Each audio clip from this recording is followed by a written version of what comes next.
ভারতে সুপ্রিম কোর্টের একটি আদেশে বলা হয়েছে নয়াদিল্লির রাস্তা আর বেওয়ারিশ কুকুরদের চলাফেরার জন্য উন্মুক্ত থাকবে না।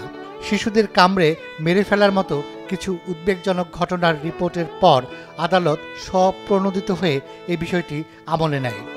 আদেশে বলা হয়েছিল রাজধানীর সমস্ত বেওয়ারিশ কুকুরকে ৮ সপ্তাহের মধ্যে ধরে আশ্রয় কেন্দ্রে আটকে রাখতে হবে।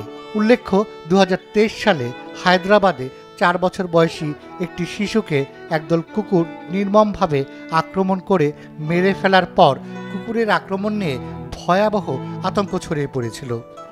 কিন্তু এই ঘোষণায় পশুপ্রেমীদের মধ্যে আতঙ্ক ছড়িয়ে পড়ে। তারা যুক্তি দেখান শহরে প্রায় ১০ লক্ষ বেওয়ারিশ কুকুরকে আশ্রয় দেওয়ার মতো ব্যবস্থা দিল্লিতে নেই।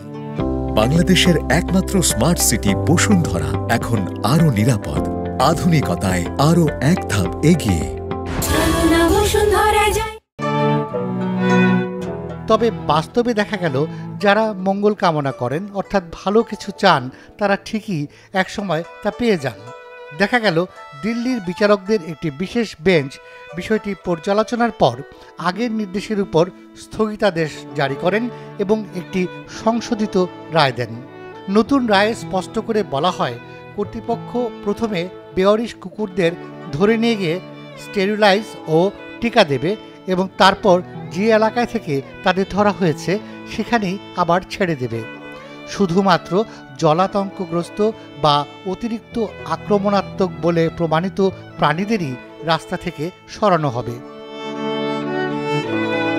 একই সাথে আদালত জানিয়েছে এই রায় সমগ্র ভারতের জন্য প্রযোজ্য হবে, যাকে পশুপ্রেমীরা এখন মনে করছেন কুকুরদের এক স্মরণীয় বিজয়। Rumi Noman, Daily Sun.